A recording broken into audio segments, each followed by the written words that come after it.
It started before I even knew it had started. I was waking up in the middle of the night without reason.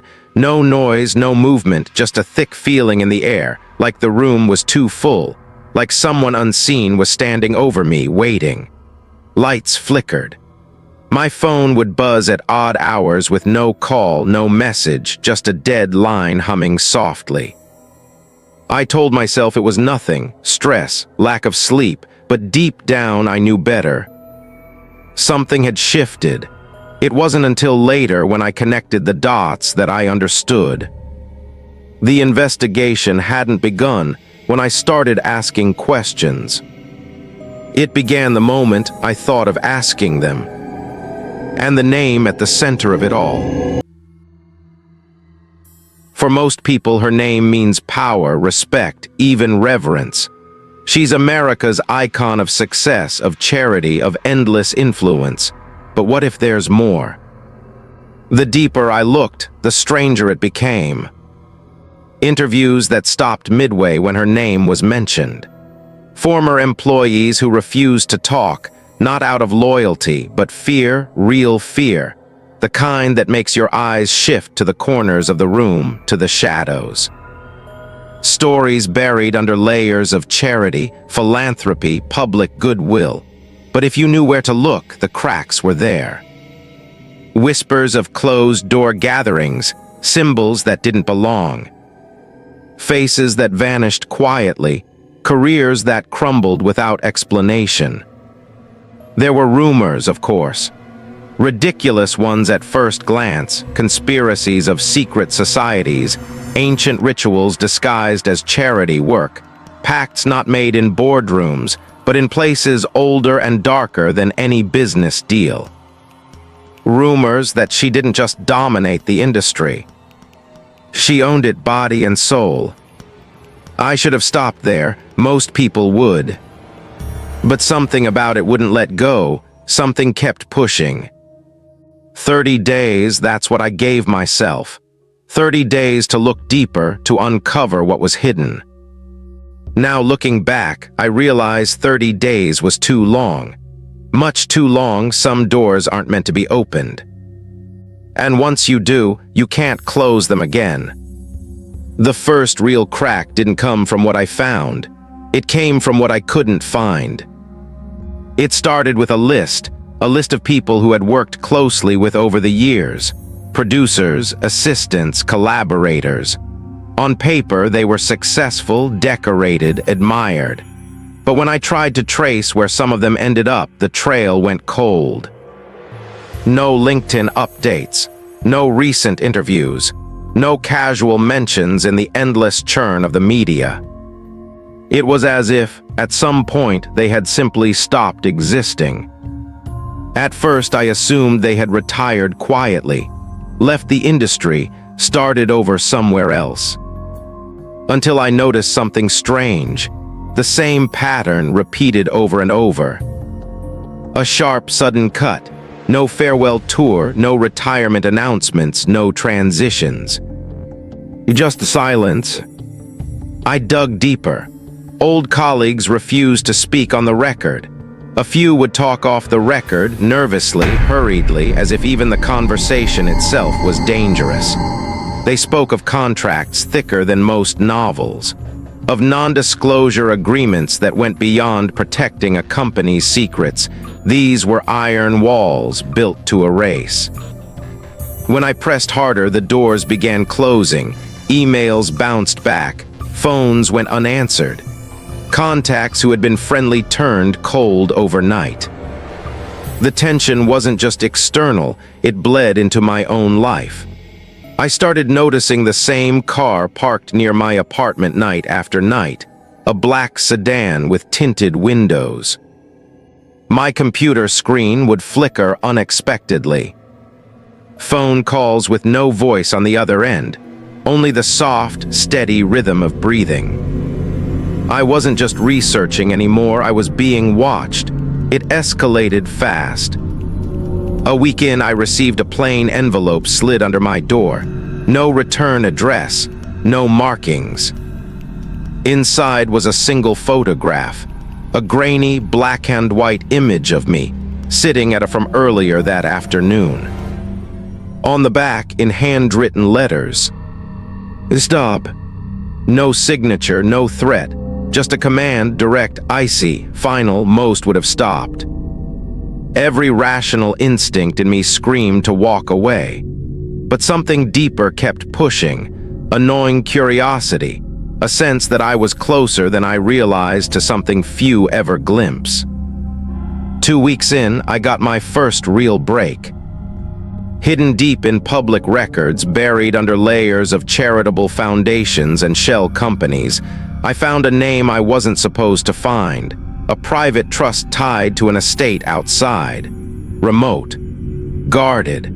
It wasn't listed under his name directly, but the ties were too neat, too deliberate to be coincidence. I drove there alone at dusk. The estate wasn't on any map. No sign, no welcome. Just a long, winding road carved into the hills, lined with trees that pressed close, suffocating. At the end of the road, a tall, wrought iron gate. Beyond it, only a glimpse, a sprawling house, low and dark, its windows covered. No security cameras visible. No guards at the entrance. Only the silence, thick and unnatural. I didn't get out of the car. As I sat there, engine idling, trying to decide whether to step closer, something shifted. The trees, they weren't just trees. Etched into the bark, faint but visible, were markings. Symbols, not graffiti, not vandalism, symbols that pulsed faintly in the fading light. Circles within circles, sharp lines cutting through ancient geometric patterns. It was a language, a message meant for those who understood. I took out my phone, snapped a photo, and the moment the shutter clicked, every light in the house flickered on at once. Floodlights blinding, sudden. I slammed the car into reverse, tires shrieking against the gravel as I sped back down the winding road. I didn't look back, I didn't need to. The point had been made. I wasn't supposed to find this place, and I definitely wasn't supposed to leave. For 3 days after the incident at the estate, I stayed inside. Phone off, laptop closed. Curtains drawn, I told myself it was caution, but the truth was simpler, fear. Still, the deeper part of me, the reckless, stubborn part, wasn't ready to quit. If anything, what I saw made it clear. There was something real beneath the rumors. Something worth the risk. It took time, but eventually, I found another trail, softer, less guarded, hidden in plain sight. A charity gala, billed as an exclusive fundraiser for one of many foundations. Private invites, strict dress codes, no press, the perfect cover. I wasn't on the guest list, but in circles like this, appearances can be more valuable than names. A well-cut suit, an air of confidence, and the right connections whispered at the door were enough to get me in. Inside, it was everything you'd expect and nothing you would. Polished marble floors, high ceilings with gilded moldings, waiters weaving silently through the crowd with crystal trays. Celebrities, politicians, industry leaders, all gathered in a room that gleamed with a kind of muted opulence. Wealth so old it no longer needed to be shouted. But beneath the glamour there was a current, low, steady, almost imperceptible. It was in the way guests moved, the way conversations dropped to hushed tones when certain figures passed, the way laughter felt too sharp, smiles too practiced. And then there were the symbols. They were subtle, woven into the fabric of the event like an inside joke for those who understood. A pattern etched into the silverware. An emblem discreetly embroidered on the napkins. A small, circular design printed at the bottom of the gala program. A geometric tangle of shapes, circles intersecting at impossible angles, triangles pointing inward, like an eye forever closing in on itself. No speeches were given. No toasts raised. Instead, as the evening wore on, the crowd shifted. slowly, naturally, gravitating toward a heavy wooden door at the back of the hall. No announcements, no orders, they simply knew it was time. I followed. Beyond the door was a narrow corridor, lined with heavy drapes. The air was cooler here, heavier. The smell of old stone and something sharper, not perfume, not incense, something harder to define. The corridor opened into a smaller chamber, round and windowless, dimly lit. At its center, a low platform bare except for a single object, a shallow basin, dark and polished to a mirror sheen. The guests, dozens of them, formed a wide circle around the platform, standing in silence. No phones, no photographs, only stillness. And then she entered. Dressed simply in black, no jewelry, no fanfare, her presence was enough. She stepped onto the platform without speaking, and the air changed, thickened, pressed down, the way it feels before a thunderstorm. One by one, the guests approached the basin, each paused, head bowed, before lowering their hands to hover just above the surface. There was no contact, no splash, just a whisper of something unseen. I watched closely with each gesture, a flicker of light, faint, almost invisible, passed from the guest's hand into the basin, as if offering a piece of themselves. Memory, identity, ambition. It was impossible to name exactly what was being given, but you could feel the weight of it, the pull, the surrender. No words were spoken, no oaths declared, it was understood. To stand in her circle, to thrive in her shadow, you gave something. When it was over, lifted her hands slowly over the basin, and the faint light within it swirled, coalescing into a soft glow that bathed the room in a muted, otherworldly light. No applause followed, only a silence heavier than stone. And then, just as quietly as it had begun, the guests dispersed. No nods, no smiles, no acknowledgement of what had passed. Back into the gala, back into the world, back into the lives they wore like well-tailored suits. But something stayed behind, a mark not on their bodies, but on who they were. A mark no one else could see, a debt no one else could pay, and from the shadows, unnoticed, I watched and understood. This wasn't a gathering, this was allegiance, silent, complete, final. And it wasn't just about success. It was about the empire beneath her, an empire built not on contracts or endorsements, but on devotion sealed in silence and surrender. I had seen enough, but leaving wouldn't be as easy as slipping out the door. Not anymore. After that night, the world looked different. I didn't see the faces on magazine covers, or the voices on television the same way. I saw the circle, the gathering in every smile, every headline, every carefully crafted narrative. It was subtle, but it was there. The same names rising and rising, untouched by scandal, competition melting away like ice under a hot sun. And the silence, the overwhelming, suffocating silence, no one questioned her, no one pushed back. Not in the press, not in private conversations, not even behind closed doors. This influence wasn't just broad, it was absolute. This wasn't the influence of money or status alone. It was something deeper, older. A kind of loyalty that didn't have to be spoken aloud because it was sealed, written not in ink, but in presence, in surrender. And for those who chose not to kneel, the pattern was always the same. One by one, I tracked them, public figures who had once been close to her orbit but quietly distanced themselves or spoke, however carefully, against the image. Their stories followed a strange, predictable arc. Sudden professional setbacks, projects canceled. Media coverage drying up, disappearing. Their names, once vibrant, now spoken only in passing, if at all. Some retired early without warning. Some faded into private life, their public influence dissolving overnight. A few tried to fight back, attempted comebacks, interviews hinting at deeper truths, only to find doors slammed shut before they could open their mouths. Stories that were promised to be published mysteriously pulled at the last moment, invitations rescinded, opportunities lost. A world that once lifted them simply forgot, and always at the center, untouched and unwavering, sat.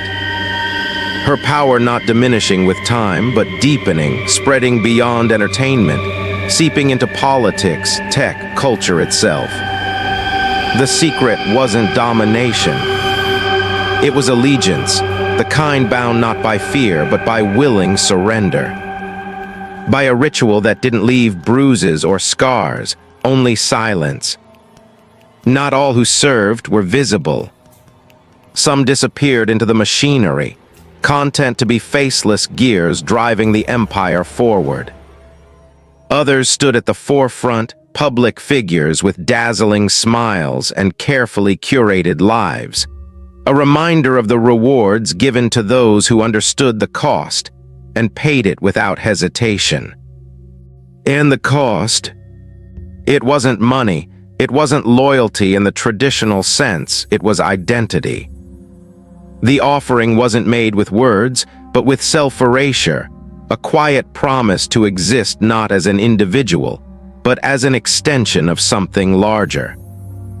I realized then that what I had seen wasn't a gathering of elites, it was a coronation.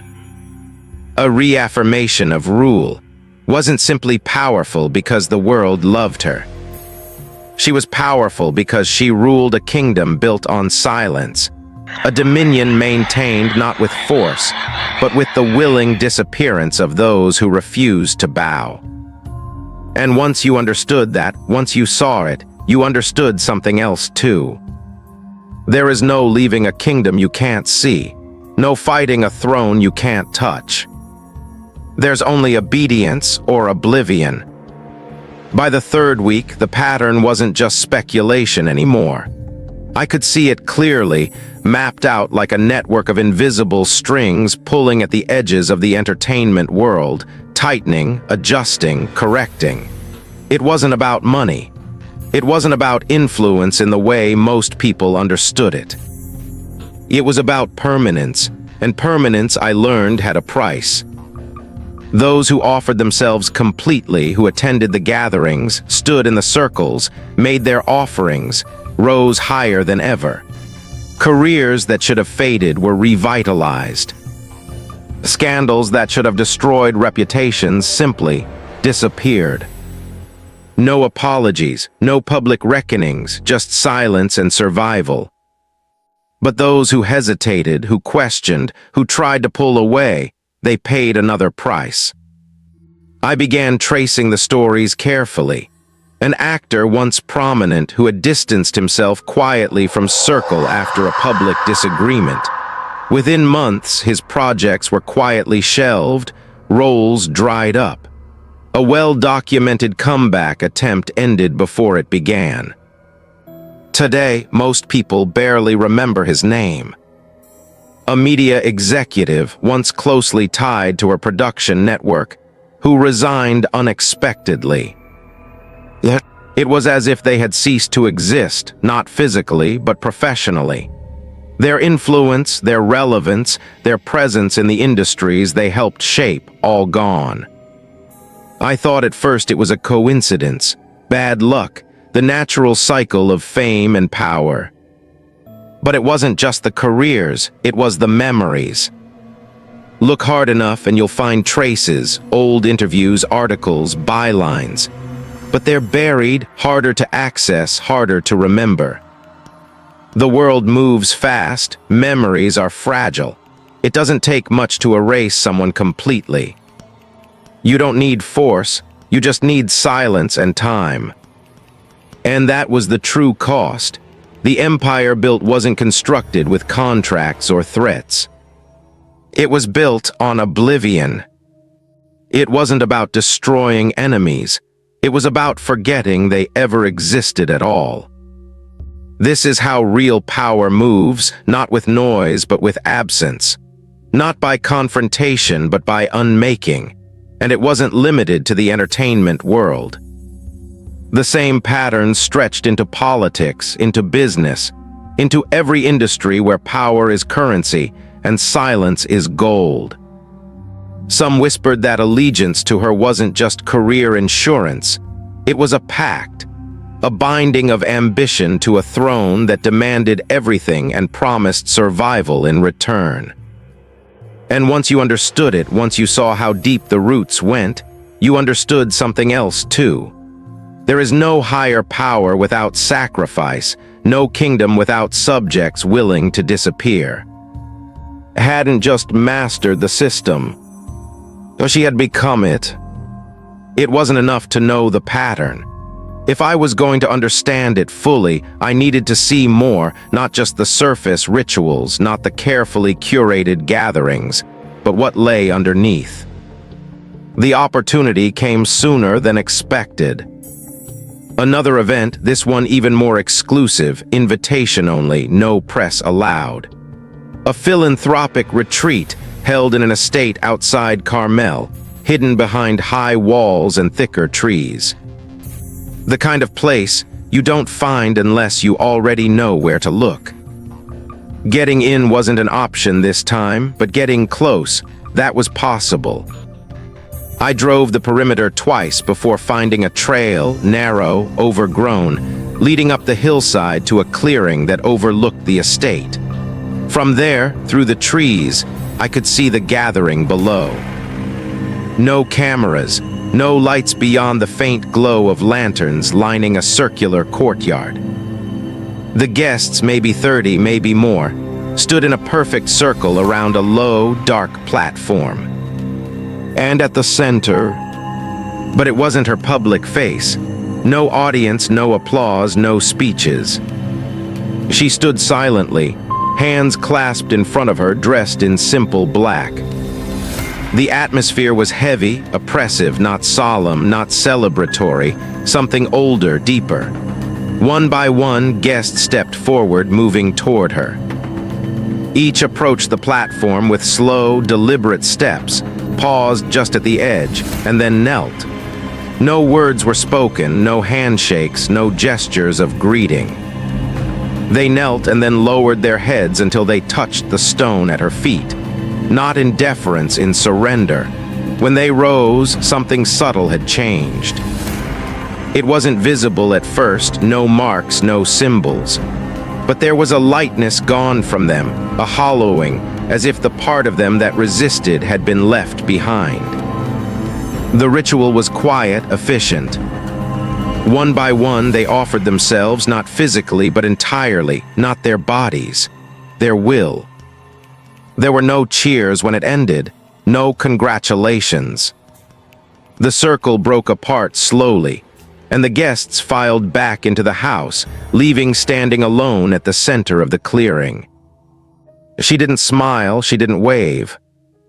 She simply stood, composed, patient, as if receiving something none of the others could see. And from where I stood, hidden in the dark, I felt it too, a pull, not a force. A summons, a reminder that real power doesn't shout. It whispers, it waits, it watches. And it binds not through fear, but through willing sacrifice. The public would never know. They would see only the awards, the accolades, the endless triumphs. They would call it talent. But here, under the trees, behind the closed doors, it was something much simpler and infinitely more terrifying.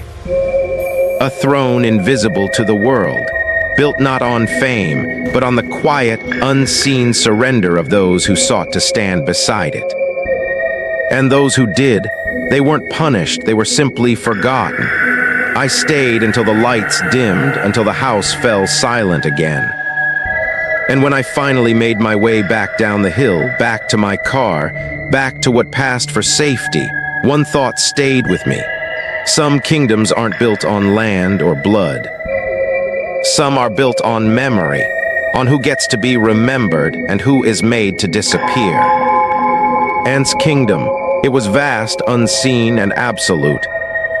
You don't walk away from something like that, clean. I told myself it was over, that I could leave what I'd seen behind, return to my life untouched, unseen. But power like that doesn't let go, not once you've seen it for what it really is. In the weeks that followed, things changed. It wasn't obvious at first. Small things, people forgetting conversations we'd had, meetings I was sure had been scheduled simply vanishing. Friends hesitating, frowning slightly, as if trying to remember why they knew me at all. At first, I thought it was a coincidence, bad timing, stress, but then it spread. As if the world around me had agreed, quietly and efficiently, to forget I was ever there. The realization came slowly, painfully. Witnessing the ritual hadn't just been dangerous. It had been binding. I hadn't been marked in any way I could see, but something had shifted. The edges of my life began to fray, threads pulled loose one by one. And she continued to rise, untouched, unrivaled, unchallenged. A queen reigning over a kingdom most would never know existed, sustained not by fear or violence, but by willing silence. By the loyalty of those who offered themselves fully, and by the absence of those who did not. I wasn't destroyed, I wasn't ruined, I was simply forgotten. And that is the real cost of power. You don't see the chains. You don't feel the blade. You simply fade. Some say forgetting is natural. That time erases all things. But sometimes forgetting is engineered. Sometimes it's the price of bearing witness. And if you've made it this far, if you're still here, still listening, still remembering, ask yourself, how much of yourself have you already given away without even knowing it? How much more can you afford to lose? If this made you think twice about the stories you're told, like the video to show you're still paying attention. Share it with someone who needs to look deeper. And subscribe, because some truths don't stay hidden forever.